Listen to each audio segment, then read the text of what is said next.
और चलिए सीधे रुक करते हैं लुम्बिनी का, जहां पर इस वक्त प्रधानमंत्री नरेंद्र मोदी संबोधित कर रहे हैं। मुक्तिधाम मुक्तिनाथ जी हो, चाहे जनकपुर धाम हो या फिर लुम्बिनी में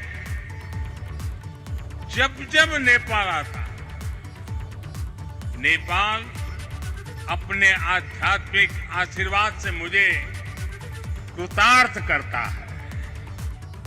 साथियों, जनकपुर में मैंने कहा था कि नेपाल के बिना हमारे राम भी अधूरे हैं।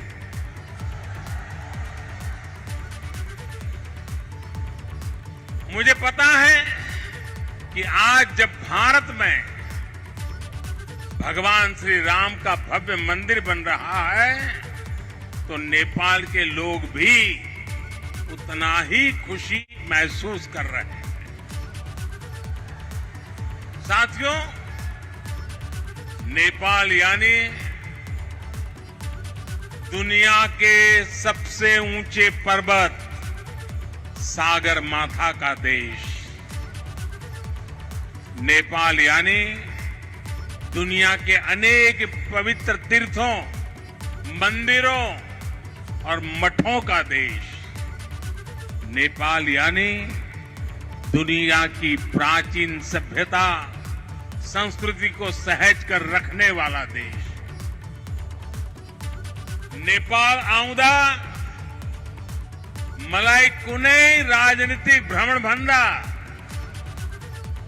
अलग एउटा छुट्टै आध्यात्मिक अनुभूति हुन्छ। भारत और भारत के लोगों ने हजारों सालों से नेपाल को इसी दृष्टि और आस्था के साथ देखा है। मुझे विश्वास है, अभी कुछ समय पहले जब शेर बहादुर देउबा जी, श्रीमती आरजू देउबा जी भारत गए थे, और जैसा अभी देउबा जी ने वर्णन किया बनारस का, काशी विश्वनाथ धाम की यात्रा की थी, तो उन्हें भी ऐसी ही अनुभूति भारत के लिए भी होना बहुत स्वाभाविक है। साथियों, ये सांझी विरासत, ये सांझी संस्कृति, ये सांझी आस्था और ये साझा प्रेम, यही हमारी सबसे बड़ी पूंजी है। और ये पूंजी जितनी समृद्ध होगी, हम उतने ही प्रभावी ढंग से साथ मिलकर दुनिया तक भगवान बुद्ध का संदेश पहुंचा सकते हैं, दुनिया को दिशा दे सकते हैं। आज जिस तरह की वैश्विक परिस्थितियां बन रही हैं, उसमें भारत और नेपाल की निरंतर मजबूती होती मित्रता, हमारी घनिष्ठता संपूर्ण मानवता के हित का काम करेगी। और इसमें भगवान बुद्ध के प्रति हम दोनों ही देशों की आस्था, उनके प्रति असीम श्रद्धा हमें एक सूत्र में जोड़ती है, एक परिवार का सदस्य बनाती है। भाई और बहनों, बुद्ध मानवता के सामूहिक बोध का अवतरण है। बुद्ध बोध भी है और बुद्ध शोध भी है। बुद्ध विचार भी है और बुद्ध संस्कार भी है। बुद्ध इसलिए विशेष हैं कि उन्होंने केवल उपदेश नहीं दिए, बल्कि उन्होंने मानवता को ज्ञान की अनुभूति करवाई। उन्होंने महान वैभवशाली राज्य और चरम सुख सुविधाओं को त्यागने का साहस किया। निश्चित रूप से उनका जन्म किसी साधारण बालक के रूप में नहीं हुआ था, लेकिन उन्होंने हमें यह एहसास करवाया कि प्राप्ति से भी ज्यादा महत्व त्याग का होता है। त्याग से ही प्राप्ति पूर्ण होती है। इसलिए वो जंगलों में विचरे, उन्होंने तप किया, शोध किया। उस आत्मशोध के बाद जब वो ज्ञान के शिखर तक पहुंचे तो भी उन्होंने किसी चमत्कार से लोगों का कल्याण करने का दावा कभी नहीं किया, बल्कि भगवान बुद्ध ने हमें वो रास्ता बताया जो उन्होंने खुद जिया था। उन्होंने हमें मंत्र दिया था, अप्पदीपो भव भिक्खवे, अप्पदीपो भव भिक्खवे, परीक्षा भिक्षवो, ग्राह्यम मद बचो न तू गौरवात। अर्थात अपना दीपक स्वयं बनो, मेरे वचनों को भी मेरे प्रति आदर के कारण ग्रहण मत करो, बल्कि उनका परीक्षण करके उन्हें आत्मसात करो। साथियों, भगवान बुद्ध से जुड़ा एक और विषय है जिसका मैं आज जरूर जिक्र करना चाहता हूं। वैशाख पूर्णिमा का दिन, लुम्बिनी में सिद्धार्थ के रूप में बुद्ध का जन्म हुआ। इसी दिन बौद्ध गया में वो बोध प्राप्त करके भगवान बुद्ध बने, और इसी दिन कुशीनगर में उनका महापरिनिर्वाण हुआ। एक ही तिथि, एक ही वैशाख पूर्णिमा पर भगवान बुद्ध की जीवन यात्रा के ये पड़ाव केवल संयोग मात्र नहीं था, इसमें बुद्धत्व का वो दार्शनिक संदेश भी है जिसमें जीवन, ज्ञान और निर्वाण तीनों एक साथ, तीनों एक साथ जुड़े हैं। यही मानवीय जीवन की पूर्णता है और संभवतः इसीलिए भगवान बुद्ध ने पूर्णिमा की इस पवित्र तिथि को चुना होगा। जब हम मानवीय जीवन को इस पूर्णता में देखने लगते हैं तो विभाजन और भेदभाव के लिए कोई जगह नहीं बचती। तब हम खुद ही वसुधैव कुटुंबकम की उस भावना को जीने लगते हैं जो सर्वे भवन्तु सुखिनः से लेकर भवतु सब्ब मंगलम, भवतु सब्ब मंगलम के बुद्ध उपदेश तक झलकती है। इसलिए भौगोलिक सीमाओं से ऊपर उठकर बुद्ध हर किसी के हैं, हर किसी के लिए हैं। साथियों, भगवान बुद्ध के साथ मेरा एक और संबंध भी है जिसमें अद्भुत संयोग भी है और जो बहुत सुखद भी है। जिस स्थान पर मेरा जन्म हुआ, गुजरात का वडनगर, वहां सदियों पहले बौद्ध शिक्षा का बहुत बड़ा केंद्र था। आज भी वहां प्राचीन अवशेष निकल रहे हैं जिनके संरक्षण का काम जारी है। और हम तो जानते हैं हिंदुस्तान में कई नगर ऐसे हैं, कई शहर, कई स्थान ऐसे हैं जिसको लोग बड़े गर्व के साथ उस राज्य के काशी के रूप में जानते हैं। भारत की विशेषता रही है और इसलिए काशी के समीप सारनाथ में मेरी आत्मीयता आप भी जानते हैं। भारत में सारनाथ, बोध गया और कुशीनगर से लेकर नेपाल में लुम्बिनी तक ये पवित्र स्थान हमारी सांझी विरासत और सांझे मूल्यों का प्रतीक है। हमें इस विरासत को साथ मिलकर विकसित करना है और आगे समृद्ध भी करना है। अभी हम दोनों देशों के प्रधानमंत्रियों ने यहां India international centre for Buddhist culture and heritage का शिलान्यास भी किया है। इसका निर्माण international Buddhist confederation of India द्वारा किया जाएगा। हमारे सहयोग के इस दशकों पुराने सपने को साकार करने में प्रधानमंत्री देवबा जी ने उनका अहम योगदान है।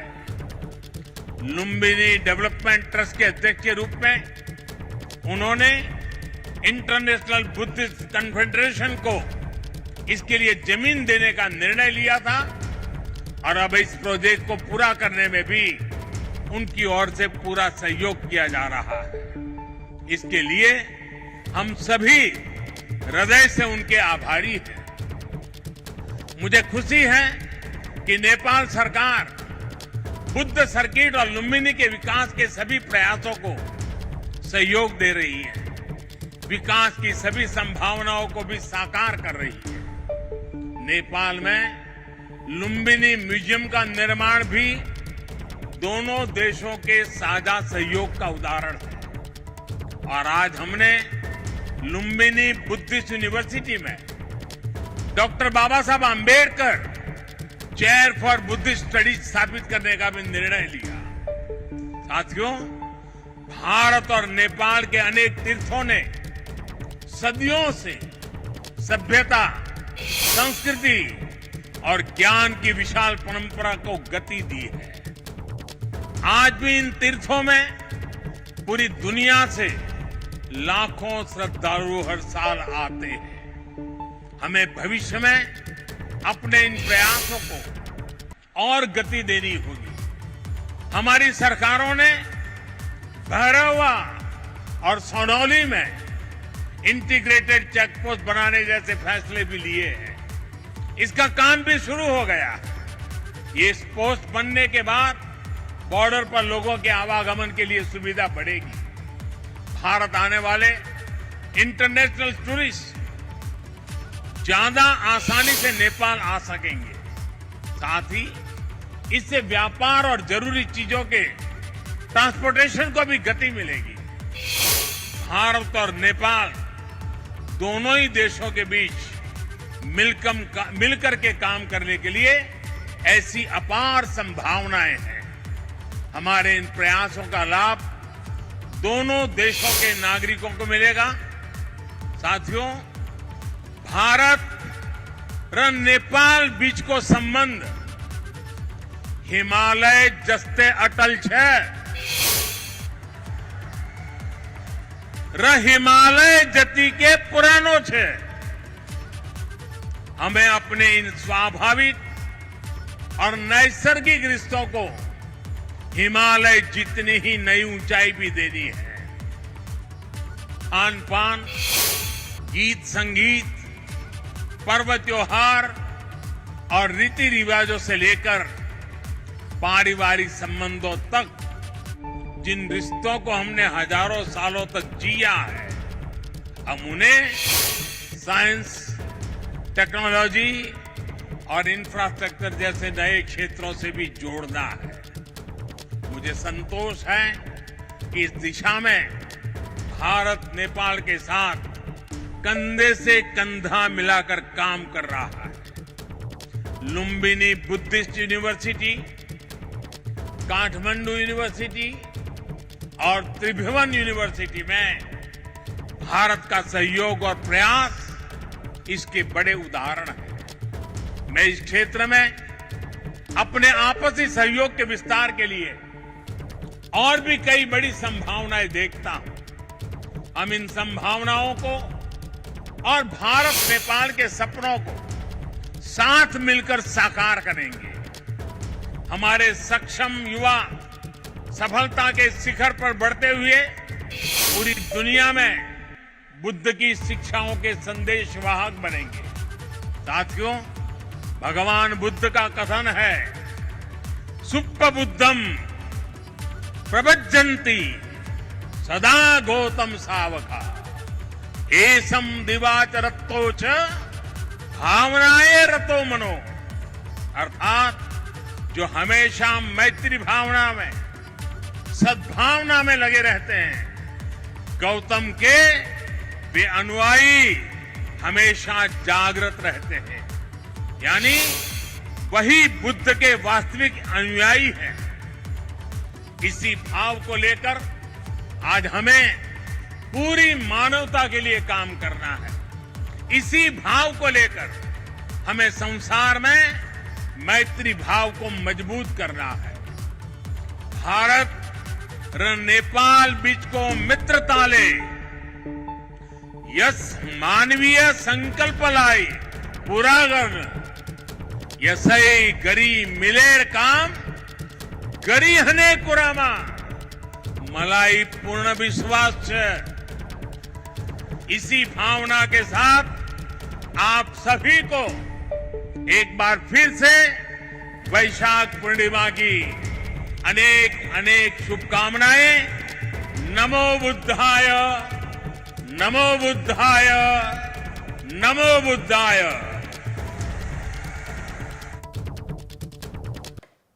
तो लुम्बिनी में संबोधित कर रहे थे प्रधानमंत्री नरेंद्र मोदी पहुंचे हैं और उन्होंने कहा कि जो भारत और नेपाल का संबंध है वो हिमालय की तरह ही है, पुराना है, प्रगाढ़ है।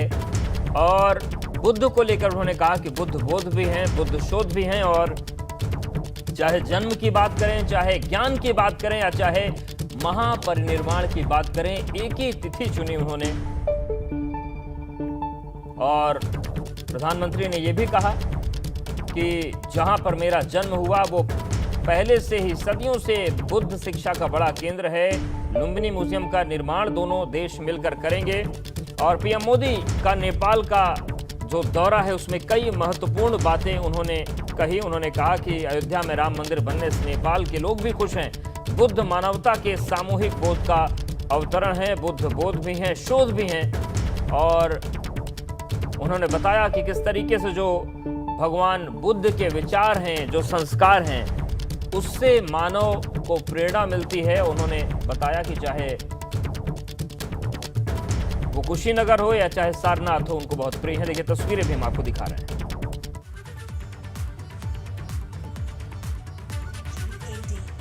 It's an image which was excavated from the Maya Devi temple of Lumbini. तो देखिए लुम्बिनी की माया देवी मंदिर से ये एक मूर्ति बुद्धले मिली थी। दिएका आर्य अष्टाङ्गिक मार्ग र पञ्चशीलको उपदेशका तत्त्व ग्रहण गरी हामी आत्मसात गर्दै उनका पञ्चशीलको उपदेशका तत्त्वहरूलाई ग्रहण गरी आत्मसात गर्दै मार्ग प्रशस्त गर्दै मानव कल्याणको पथ प्रदर्शन गर्न सकिन्छ भन्ने यस भावको संयुक्त रूपमा उद्घोष गर्ने सुअवसर 2566औं बुद्ध जयन्तीको अवसरमा हामीलाई मिलेको छ। सम्माननीय प्रधानमन्त्रीज्यूमा पनि धन्यवाद ज्ञापन गर्न चाहन्छौँ र यससँगै हामी कार्यक्रमको अन्त्यमा आइपुगेका छौँ।